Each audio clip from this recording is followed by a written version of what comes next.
Ayan mga idol, balikan natin yung tungkol kay Ginoong Epifanio Labrador.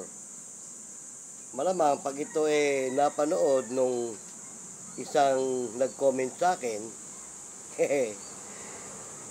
sasabihin na naman niya, Manong, Tatang, wala ka na bang alam na content yung kay Epifanio Labrador? Nakakasawa na yan Pero mga idol, yung ganun mga pangyayari na mga nagko-comment at yung mga nakukulitan sa ganitong sistema ng ating content,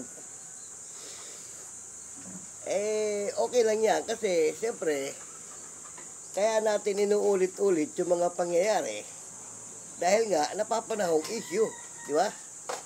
Tulad ng ikinuwento natin ito nakaraan tungkol doon sa Antipolo Buso-Buso road rage.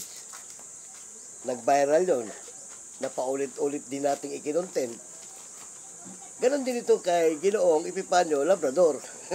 Alam nyo kasi mga idol, kapag napapanaong issue, hindi may iwasang ulit-ulitin natin sa ating programa. Di ba? Tama?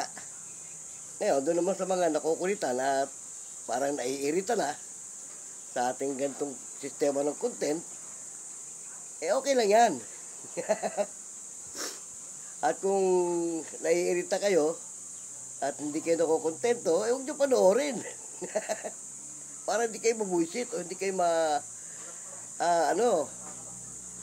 lalo na yung mga follower dyan ni Ginoong Epifanio Labrador, huwag nyo panoorin itong ating content. Di ba? Tama?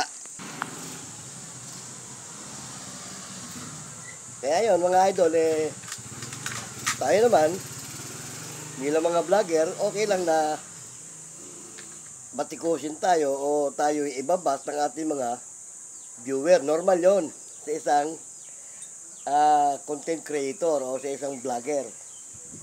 But importante, hindi natin sila sinasagasaan at ang ating ikino-content base lang din sa mga pangyayari at napapanahong issue. Ngayon, itong tungkol kay Epifanio Labrador, meron tayong isang napanood na vlogger dahil nga pinatawag ng TRICOM yung mga kinasuhan o yung mga inireklamo. At yung iba nga na hindi sumipot, ikino-contempt. Ngayon, merong isang nag-react. Kaya natin binalikan itong issue ni Ginoong Epifanio Labrador, ni Epe, yung isang nag-react, ang sabi, bakit daw si Epifanio ay hindi makontempt? Samantalang hindi nga rin daw sumisipot ito sa mga patawag sa kanya. Which is, tama yung nag-comment. Di ba? Bakit daw nga naman, itong si Epifanio, hindi nila makontempt.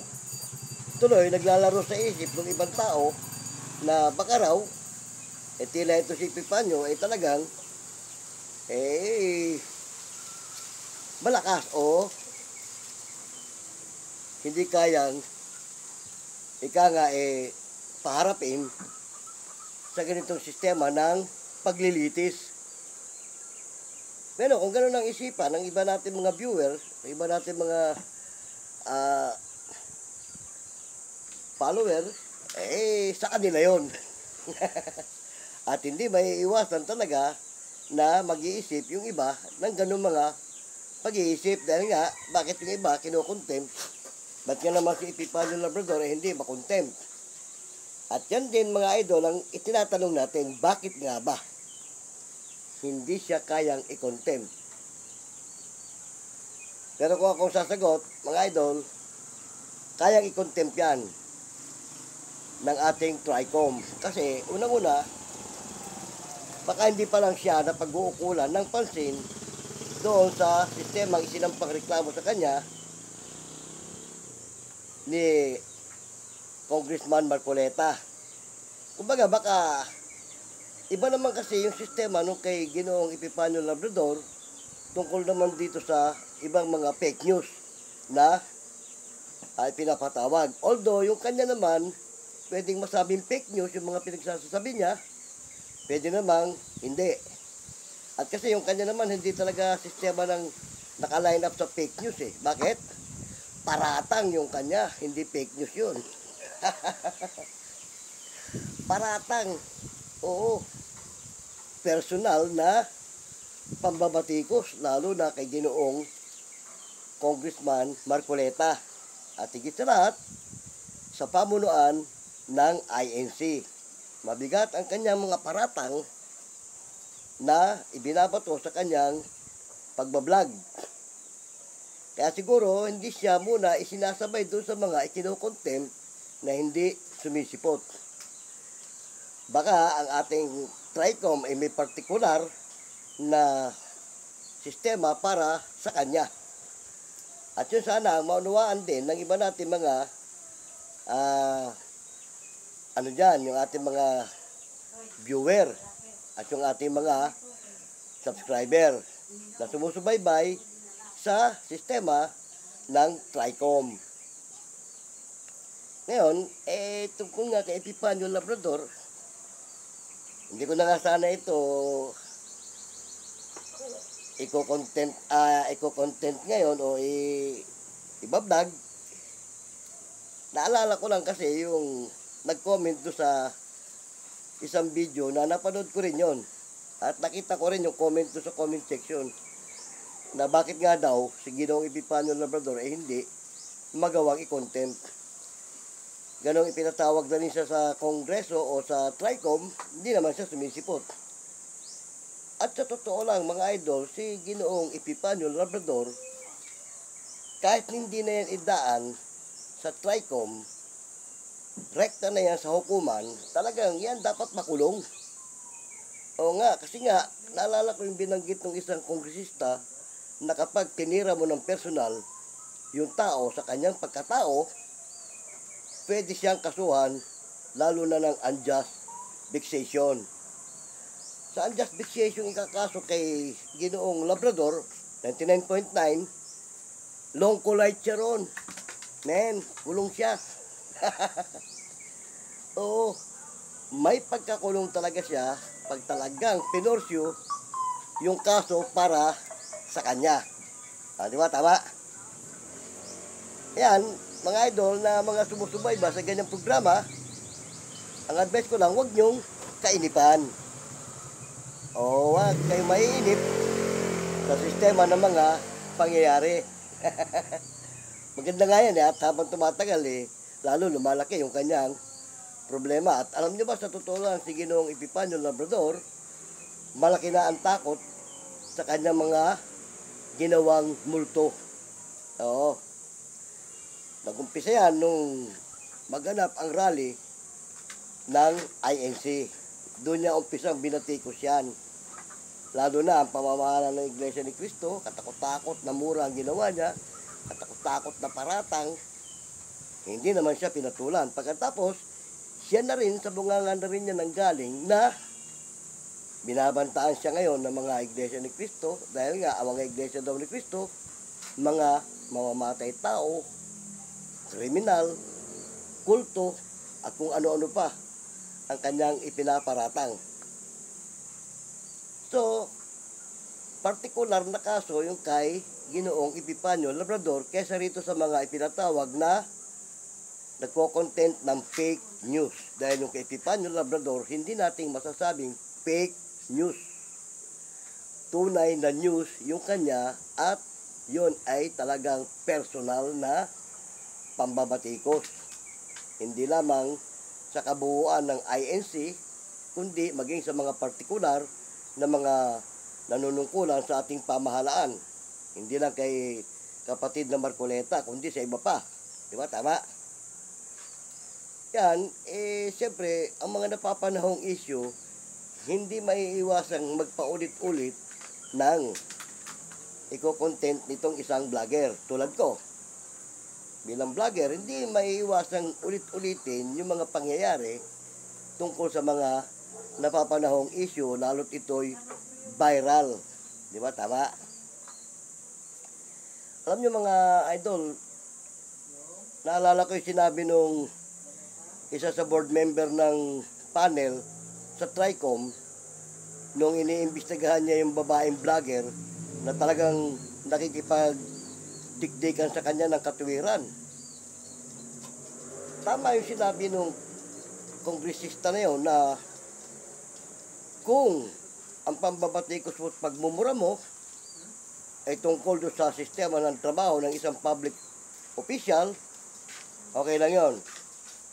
Pero kung personal na minumura mo ang isang tao at pinagsasalitaan mo ng mga malicious na pananalita, may peligro kang makulong.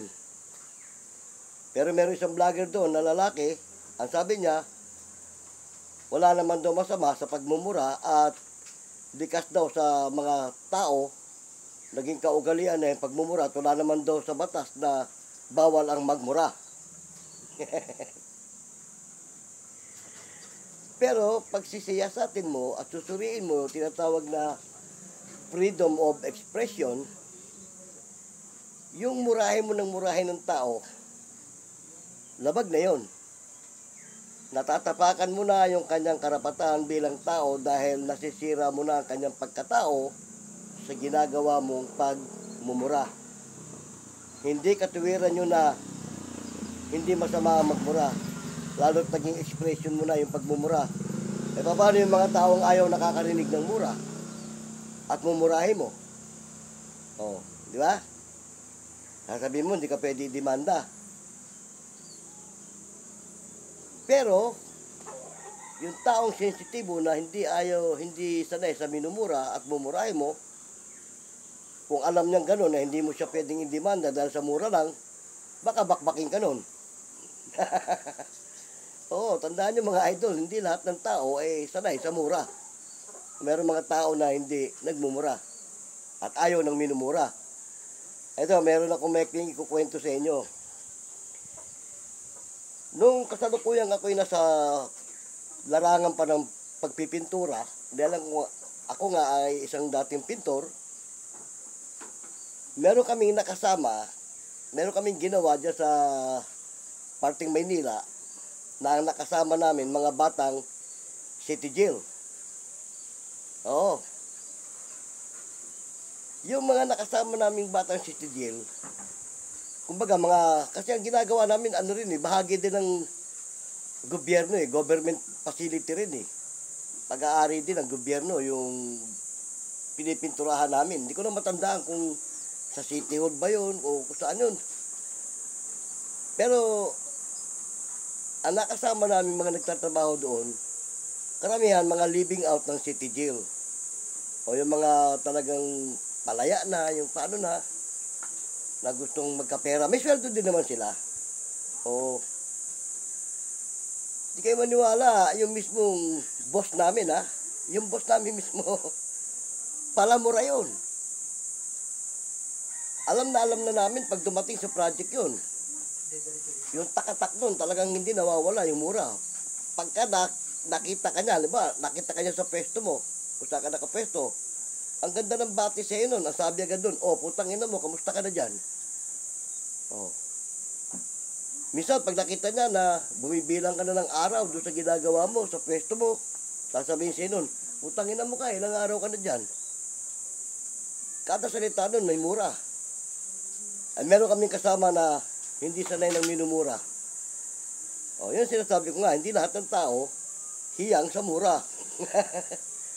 Okay lang kami, kagaya ko, yung iba kong kasama, pagkaraniwan na nga naman, yung pagmumura May mga tao kasi na kada salita may mura. Yung si dating Duterte nga, di ba, palamura.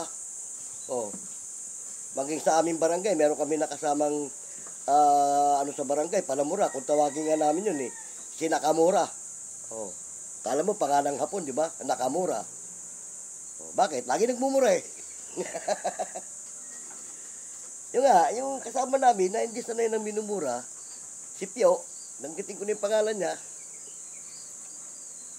pagkakita sa kanya ng boss namin, sabi sa kanya, utangin na mo kailan ka pa dyan? Yung taong yun, hindi sanay ng minumura. Hindi kumibo. Hindi man lang sumagot na, sir, ganun. Hindi kagaya ako, nung tanungin ako nung minura ako, may kasamang mura din sagot ko eh. Ang sabi ng boss namin, pagkakita sa akin, tangina mo kahapon ka pa dyan, di ka pa tapos. Ang sagot ko, simple lang din. Putang ina boss eh. Ang hirap-hirap ng ginagawa dito eh. Putang ina, ikaw nga ka ako dito. Minura ko rin. Tumawa.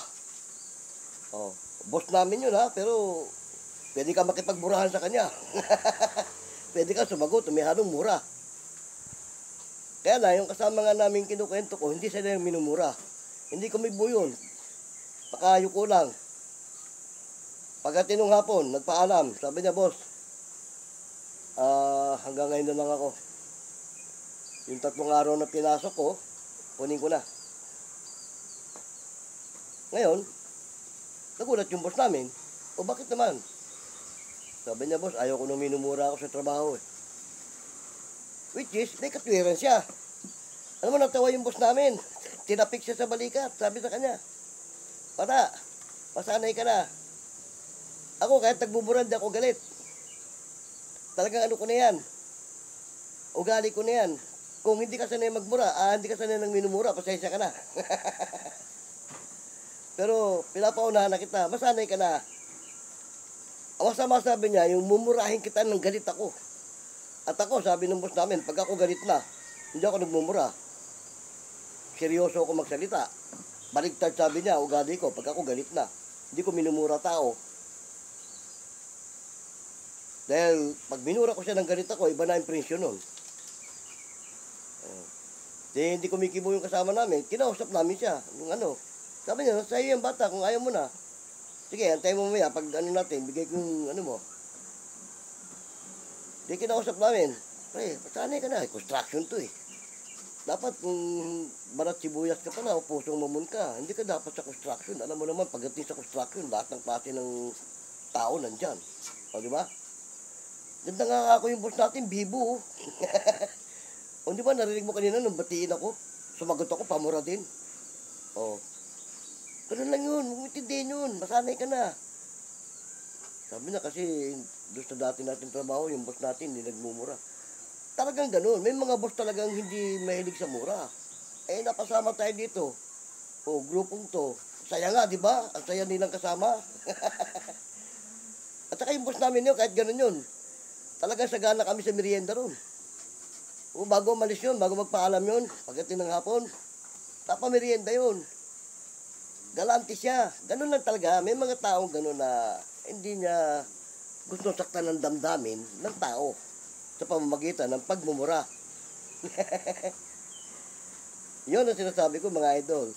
Si Ginoong Labrador, palamura, pero yung pagmumura niya iba. May laman talaga. Pakikilala mo naman sa isang tao nagmumura kung yung pagmumura niya ay talagang may layunin. Diba? Tama? Kagaya nun, unang araw namin dun, hindi nga namin alam na palamura yun eh. Noong pinakilala kami, may nagpasok sa amin eh. Sumalangit na wadi ng kaluluwa nun, patay na yun eh. Sinama niya kami, pinasok niya kami dun. Noong ipakilala niya kami, ang bunga dagad nga sa amin eh. Saan na naman galing? Saan ba nakuha ang mga putang inang yan? Isipin mo yun? Saan daw kami saan nakuha? Mga putang ina, sabi niya ganun. Pero yung boss namin na yun, wala akong masabi dun. Apakabait nung, ganun lang talaga siya. Kaya yung sinabi nung isang vlogger na hindi masama ang mugmura, totoo yun. May mga taong ganun na palamura. Depende nga naman kasi sa klase ng pagmumura. May pagmumura na may laman. Di ba? Malalaman mo naman sa isang tao, pag minumura ka niya, kung yung pagmumura niya sa'yo, expression lang niya. Kung expression lang niya yun, ano problema ron? Pero kung mumurahin ka ng talagang may laman, at ibang tendency niya, siguro, pwede mo siguro talagang ireklamo yun, dahil iba yung ano niya eh. Pero pwede niya rin i-deny na hindi kanya minumura ng dahil sa ganon. Yan, napagkukwentuhan lang naman natin dahil nga kasi napapanahong issue di ba? Yung sistema sa TRICOM, doon sa pinatawag na mga kinasuhan, Isa lang naman na medyo makulit dun yung babae, si nakalimutan ko pangalan nun Nakikipagtalakayan talaga siya doon sa kongresista Kaya lang, nung sabihan siya na, pwede kitang kasuhan ng unjust vexation kung gugustuhin ko. Pero, hindi ko nagagawin yan sa'yo. Totoo yun. Yung unjust vexation kasi, maraming kahulugan. Oo. Maraming kahulugan yan. Pag kinasuhan ka ng unjust vexation, yun lang duro-duruin mo yung tao, unjust vexation na yun lalo may halong pagmumura. Di ba? Pwede ka talaga. At saka yung unjust vexation, may pagkakulong talaga yun. May pagkakulong yun. Buti pa nga yung oral defamation, maareglo pa yun Di ba? Pero yung unjust vexation, malabo. Ganon. Ayun kay Epifanio Labrador, talaga unjust vexation na yung ginagawa niya yun Oo, iba na yun Talagang may layunin na siya doon sa ginagawa niya Mga pagpaparatang niya. Yung sabi nga nung kongresista na yung mga malisyosong pananalita na hindi naaangkop, pwede kang makasuhan. Binanggit pa nga niya yung mga pwede kaso, slander with deed, libel, di ba? Oral defamation. Pero pinakamabigat nga doon yung unjust vexation. Yan, napagkukwentuhan lang naman natin mga idol yung sistema dahil nga napapanahong issue. Doon sa yung idol ko na nag-comment doon sa ko na wala na raw ba ako alam na i-comment na i-content kundi yung kay Labrador. Ito idol. Ito na naman yun. Bahala ka na kung anong i-comment mo sa content kong ito. Bagay, okay lang yun kahit ano i-comment mo kasi idol pa rin kita Ako wala akong pinipili. Baser ka man o ano ka man. Okay lang sa akin kasi ganyan talaga kapag ikaw pinasuka mo sa larangan ng pagbablog, may mga may encounter kang mga commentator na ibang reaksyon. At walang masama doon sa nagre-react. Wala kang pwedeng sa kanya, kaso o reklamo. Kasi karapatan niyang mag-react doon sa mga kinokontent mo dahil nga nakapublic ka. Tama yung sinabi ng ating idol, si Bungo. Idol Bungo, shoutout sa'yo. Yan, ginagamit ko na yung yung estilo mo. Tama yung sinasabi mo na walang pwedeng ikaso doon sa mga commentator. Bakit? Naka-public ka Nagre-react siya doon sa binablog mo na base naman doon sa sistema ng pagbablog mo yung kanyang pagre-react. Kaya kami mga komentarista bibigyan ng comment doon sa sistema ng pagbablog mo Huwag kang magagalit doon. Masama't mabuti man yung kanyang tinatawag na comment, bilang vlogger ka, tanggapin mo yun. Di ba? Tama? Kaya tayo mga idol, walang masamang damo sa atin Okay lang lahat. Dahil kasi, pinasukan mo yung larangan ng pagbablog Pagkatapos, pusong mamun ka pala pagka mayroong nag-react sa'yo. Huwag ka na mag-vlog. Di ba? Ngayon, magbablog ka, na pusong mamun ka, baguhin mo yung estilo ng pagbablog mo. Huwag yung tungkol sa mga ganitong pangyayari na may mga binabatayan ka ng mga nakaraang sistema. Pagkatapos, pag may nag-comment sa'yo, kagaya nung sa akin nga, wala ka na masabi ng ibang alam na i-vlog kundi si Labrador, Ginoong Labrador. Makakasawa na ika. Magsawa man siya, wala akong pakialam doon kasi panahong issue hindi nga nagsasawa si Ginoong Labrador ng kababanat sa INC at sa iba pang mga di ba?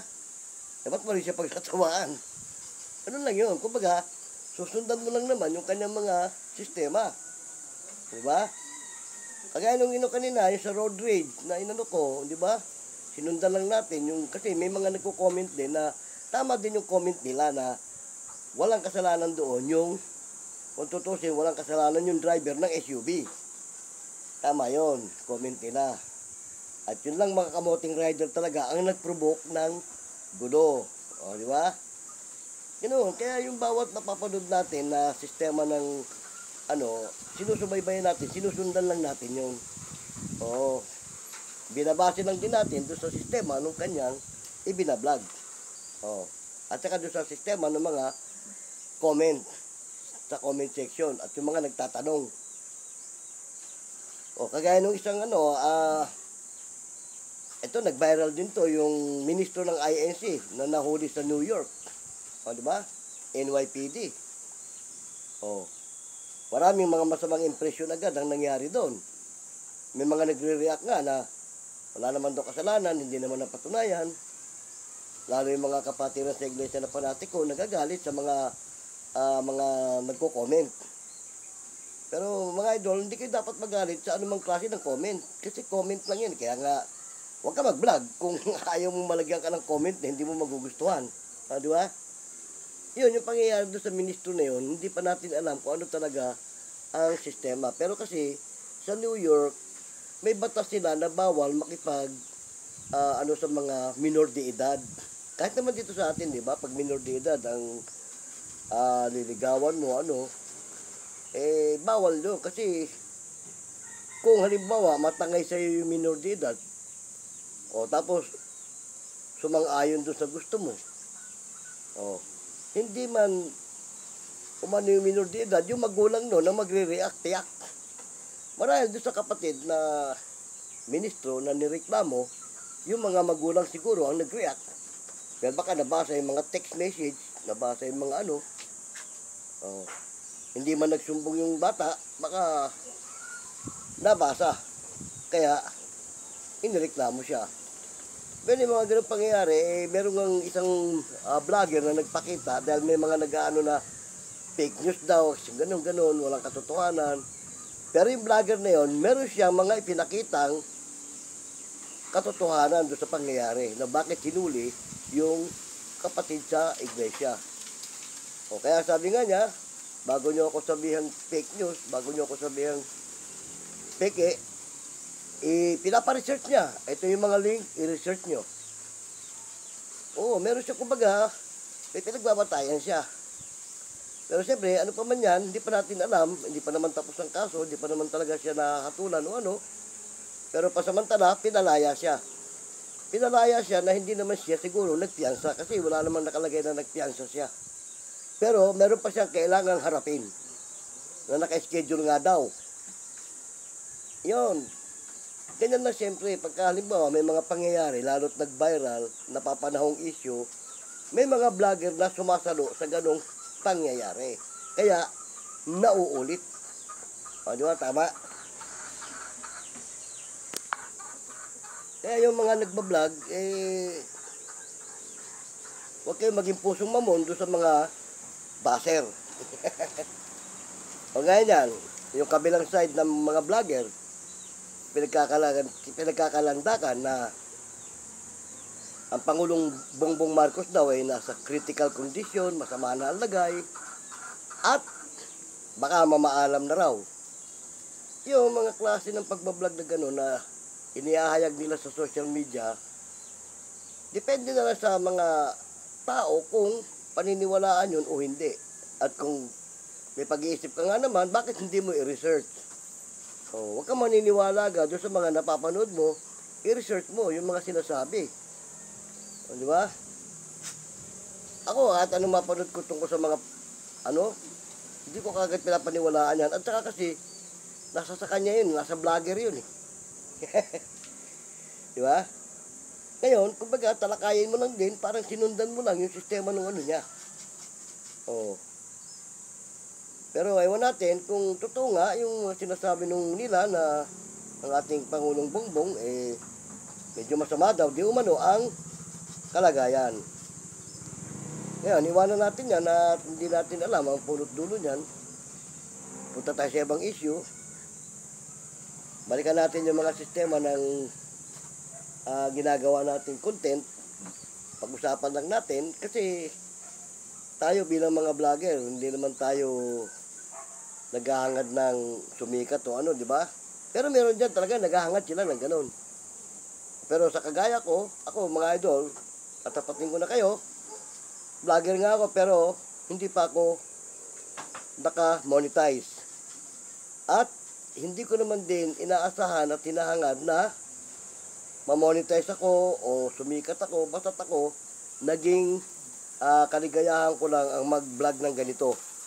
O, kumbaga, libre. Wala akong pakialam kung i-monetize ako ni YouTube o hindi.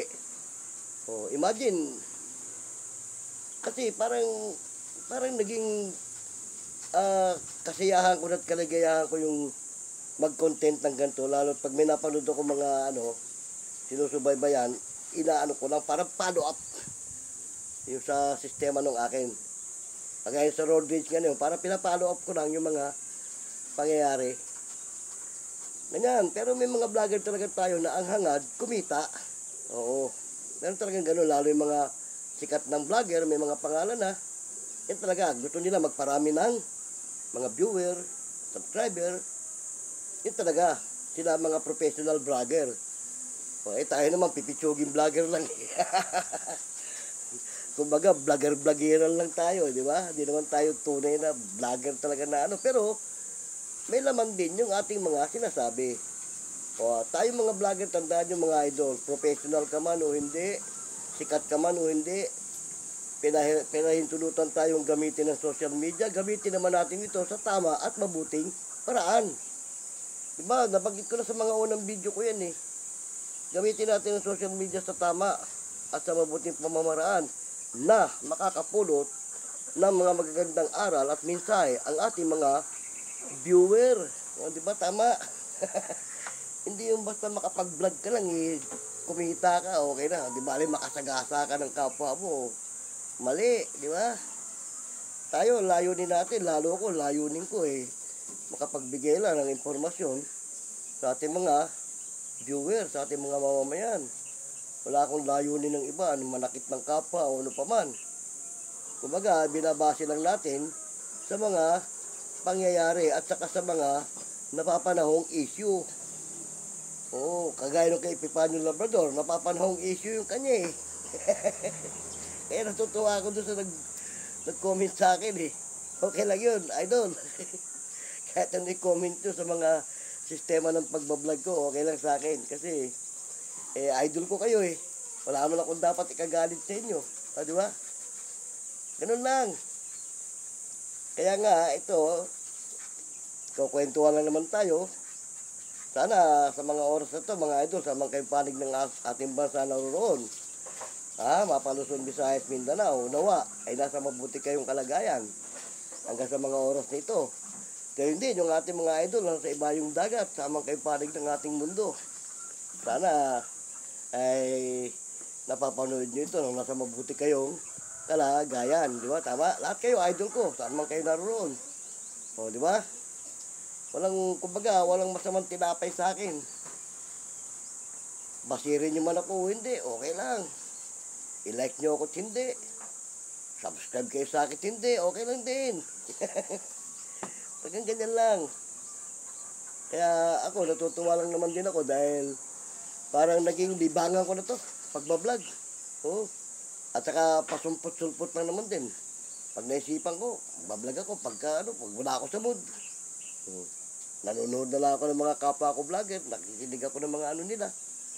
Ganun lang. Hindi ako kagaya ng mga ibang vlogger na panatiko. Oo. Ako ride on sa lahat ng bagay. Sabi nga, ride on ka lang, man. Si Idol Bungo, naalala ko Idol. Yan debunkers yan. Nung primero ko napanood yung mga pagbablog niyan, isa rin ako sa nabuisit yan sabi ko, ba't ba nakikialam tong taong to? Yung pala, yung ganun, hindi pala pakikialam yun. Yung ginagawa niyang pagdidebunk, yung ginagawa niyang pagre-react, hindi pala pakikialam yun. Tama yung sinabi niya. Kung ayaw mong mabigyan ng reaksyon, yung video mo, i-private mo para ikaw lang at kung sino-sinong kakilala mo ang makakapanood. Huwag mong i-public. Dahil nga naman, pag naka-open for the public ka, iikot yan sa buong mundo. Lahat na makakakita sa vlog mo, pwedeng mag-react at pwedeng mag-comment. Diba? Kaya nga dumadami viewer Dahil sa ganun, umiikot yan Tama yun. Kaya Idol Bungs. Ganda nga po sa iyo, man. Salamat minsan-minsan, men, anyayahan mo naman ako na sa pag-explore nyo. Gusto ko rin kita makasama sa pag-explore eh. Oo. Kasi, idol, napapanood ko minsan yung exploration nyo eh. Oo. Pero unti-unti, nalis mo na rin yung maskara mo idol. Medyo nakamask ka na lang, parang si Epipanyo Labrador. Idol, wala kang ang maskara, tinanggal mo ngayon, pero nakamask ka pa rin. Bisa napagkamalang ko, kala ko si Epipanyo Labrador ka eh. Kaya lang, nung mapakinggan ko yung ano mo, akala ko si Idol to. Idol, bakit ayaw mo tanggalin pati mask? Ganyan o, paano makikita yung gandang lalaki mo, Idol? Lagi ka naka face mask. Wala kang maskara, tinanggal mo nga yung maskara mo, naka-face mask ka naman. Yan Idol joke ko lang yan baka mapikong ka sa akin Pero shoutout sa'yo. Lagi naman din ako nakasubaybay sa mga ano mo programa mo At sa'yo ako nakakuha ng idea na huwag kang mapipikon sa mga reaction ng mga viewers. Oo. Kasi may karapatan ng kahit sino na mag-react sa mga ibinablog mo. Tama ka doon, Idol. At yun ang isa sa napulot ko sa'yo. Kasi dati nga, nabuisit ako sa'yo Dahil dinedebunk mo yung favorite ko pa namang minsan mga Ghost Explorer In the long run nakita ko nga nung dinedebunk mo, fake pala Sila nga pala mga fake na yung Ghost Hunter Pero okay lang yun. Paano salamat ng marami mga idol at sinamahan nyo ako sa maikli sandali nitong ating kwentuhan. O nga pala, dito ako ngayon sa lugar ng Bataan dahil nga bukas meron kaming outing. Nauna na ako dito at yung misis ko para i-set up yung aming pagdadausan dito sa aming outing. Buong team namin at buong tropa sa aming lugar nandito bukas sa aming outing.